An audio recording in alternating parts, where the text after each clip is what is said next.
Hello everybody, I am Amy Dragonfly. Welcome to Amy's World. I got inspired by a post I saw today about secondary emotions. Today I want to talk about that. I'm Amy Dragonfly. I'm posting these videos on YouTube to help people who have bipolar not feel so alone. I have bipolar. Am a domestic abuse survivor.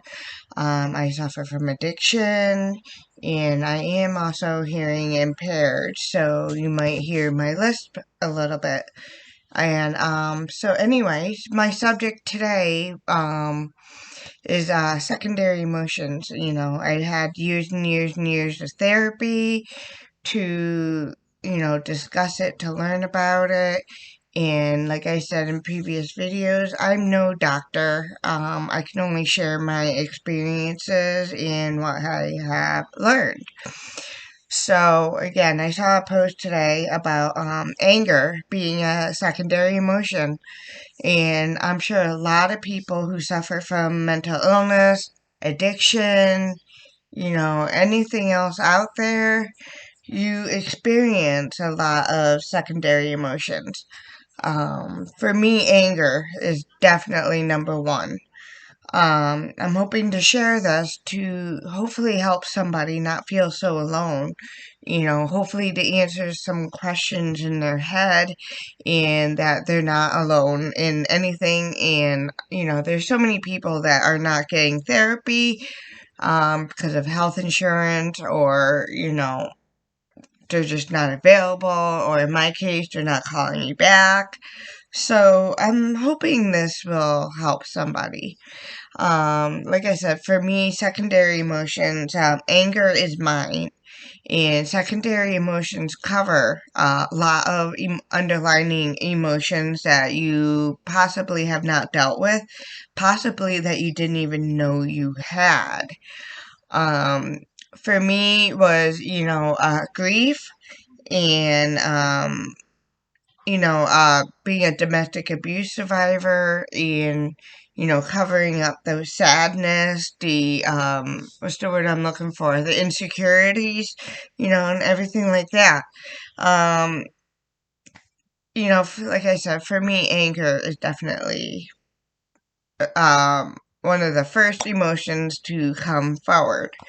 Secondary emotions are always the first to come forward. If you suffer, like, anger is the only one I have experience with, but there's others too.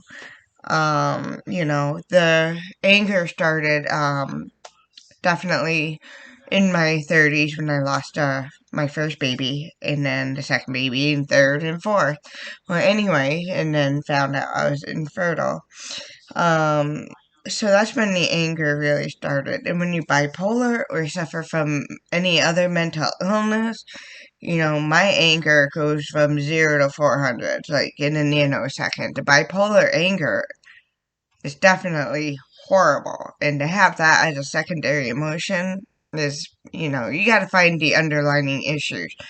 So, my underlining issue, which I found through therapy, is grief and sadness and a lot of insecurities, but mostly grief.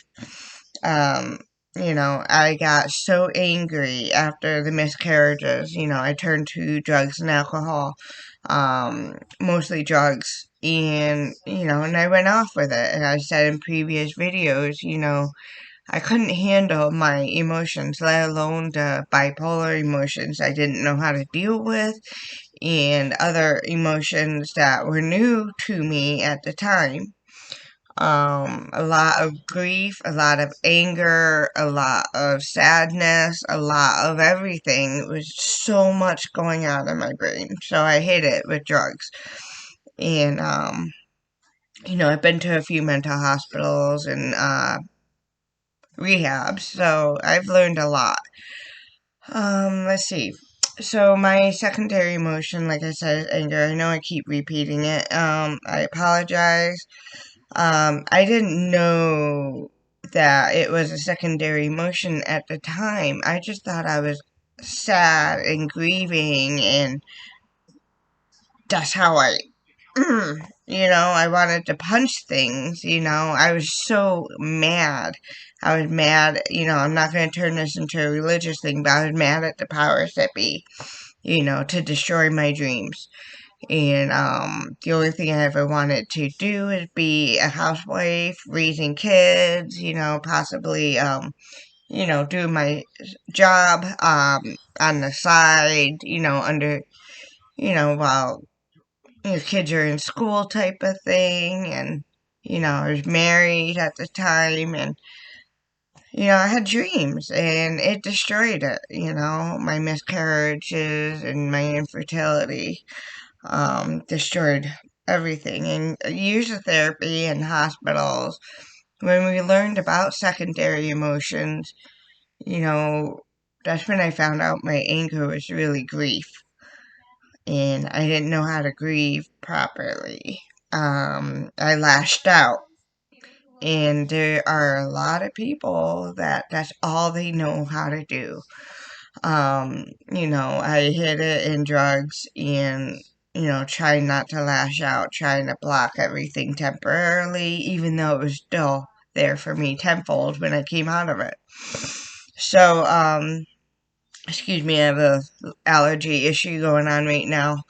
Um, so yeah, it took a lot of therapy to realize that I was really hiding in grief. I was really sad, and the sadness came out in anger.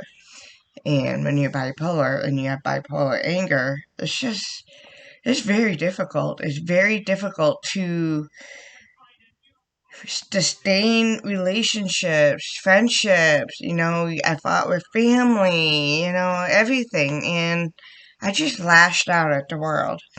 And then I found kickboxing. I did kickboxing classes in my early 20s. And for me, kickboxing, even air kickboxing at home, is getting a lot of my anger out. But the anger that anger and dealing with everything in the whole world, I had to fix my underlying issues. I had to fix the grief. I had to fix the sadness. The grief to me was the hardest. It was the hardest for me to deal with. Not knowing at the time that if I would have other children. Had people, come to me saying, "Oh, don't worry, miracles happen. So such and such a thing happened to my sister, my mother, sister-in-law, and everything." And when somebody's grieving over a loss, they don't want to hear these things. They want to hear, "I know it's hard right now, but I promise it will get easier as time goes on." That is the correct answer. That is the correct thing to say to somebody who's grieving. Um, there are a lot of people that suffer different kind of losses, and loss is hard. And loss doesn't always mean losing somebody to death or miscarriages. Losses, end of a relationship, badly, like a long time relationship, 20 something years, um, there's a lot of different grievings, not just death. But the only thing I can explain is my experience. So, like I said, the kickboxing really helped stem some of the anger. And I don't have any answers. Like I said, I can share my experience. If anybody has any emotions coming out that are uncontrollable, that are not healthy, you know, even if you can't find a therapist, read a book, go online, and try to find out what the underlining emotion is, why you react the way you do. Um, for me, dealing with grief, my last day at a mental hospital, I finally admitted that was what I was angry about and depressed about, and I could not break myself out of it. And when you're bipolar, or other mental illness, um, a lot of these issues are so hard to deal with. Healthier people can deal with it sometimes a lot better, sometimes not. Sometimes it brings them right down and they end up, developing a mental illness because of it. But stronger people, healthier people, can grieve, process it, move on. I'm not saying getting over it as in move on, as in get on with your life, move on. And I mean, it's always in here, but they don't let it rule them, you know. Me being bipolar and bipolar depression, I let my emotions rule me. I let the grief rule me. And that determined my path in the last 20 years or so. 17 years, something like that. Anyway, I'm just trying to think out loud here. I lost track of time, obviously, throughout the years. For me, my last day at a mental institution, I sat with a counselor. They finally sent me to a grief group, which I have never been, and I found them very helpful for me, because I didn't know how to deal with grief. And talking about grief was very helpful.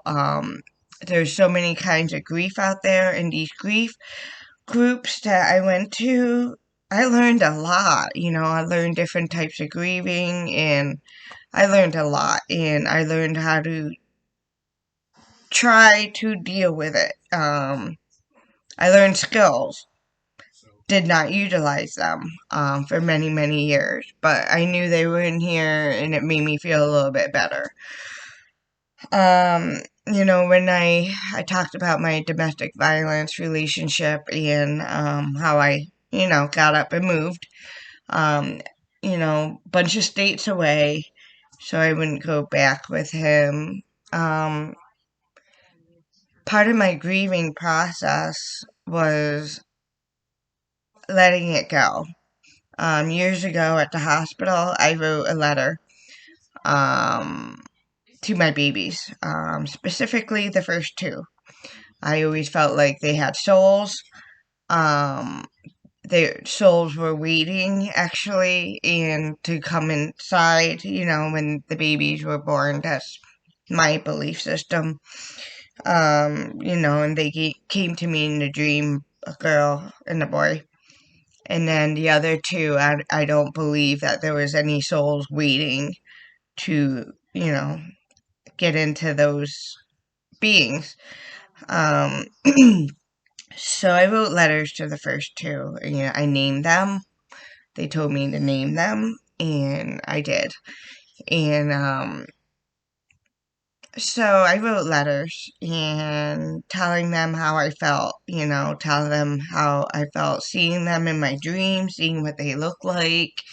In my dream, they said possibly they might never meet me, which was so sad that they are moving on to, a different being or body or whatever you want to call it. I'm a firm believer in reincarnation, as you probably have guessed. So that was another form of grief after that.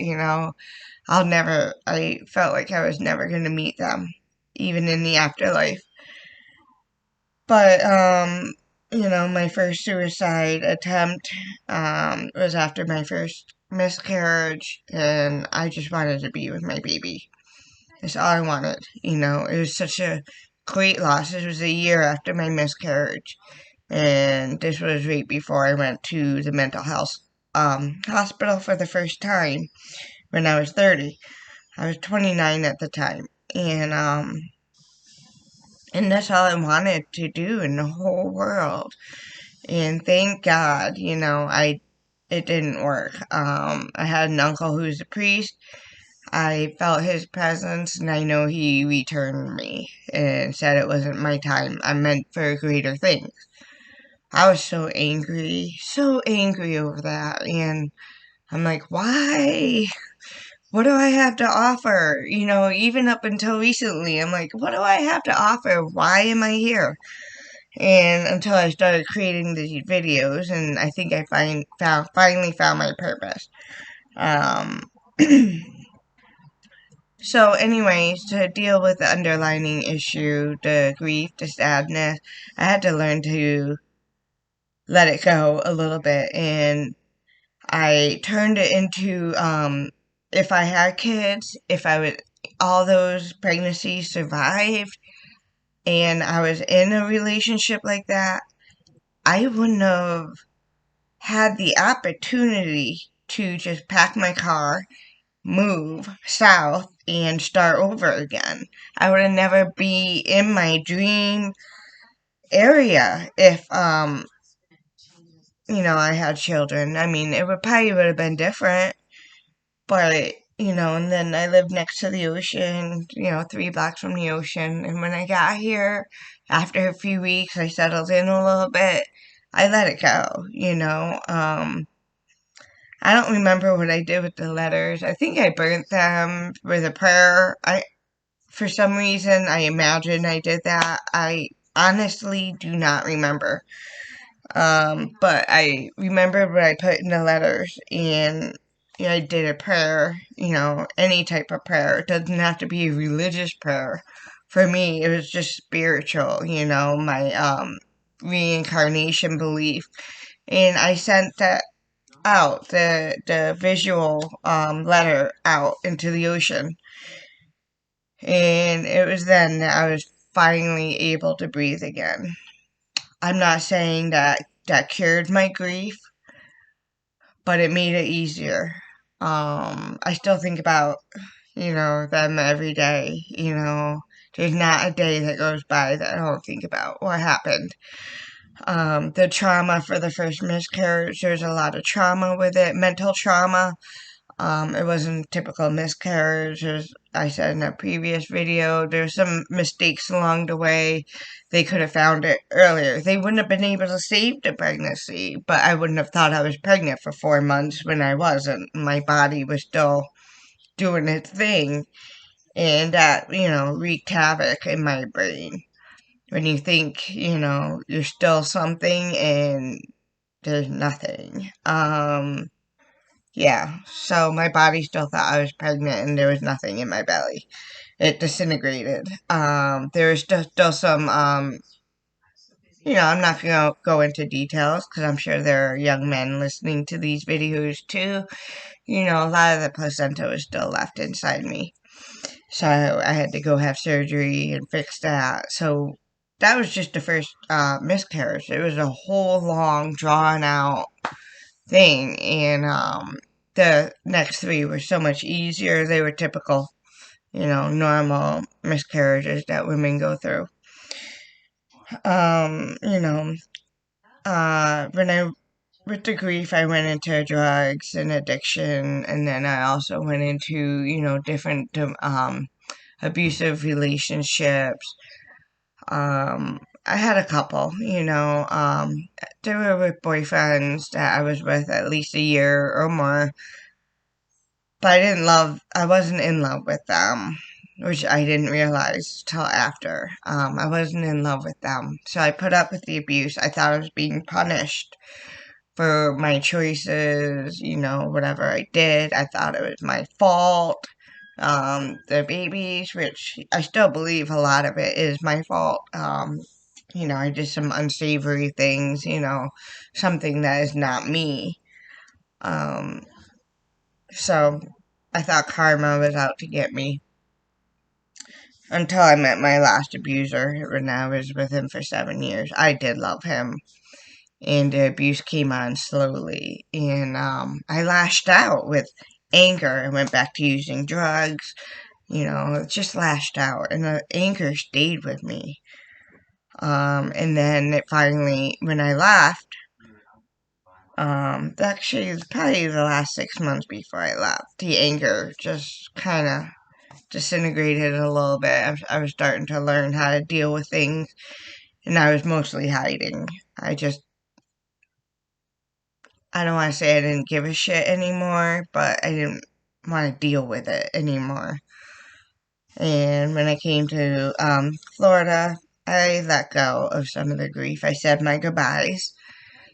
Um, and moving here too is a grief to end of a relationship. How violently it ended.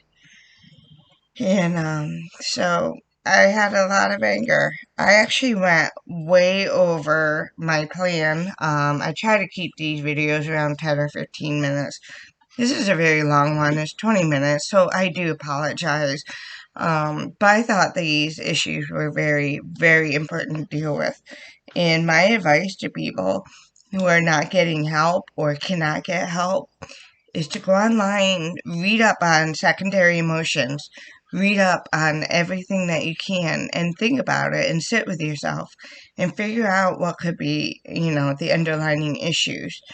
Um, I'm hoping, to encourage people make them feel they are not alone, and also encourage people to break the stigma of mental illness, because there's a lot of other issues as well. And please call, those 1-800 numbers.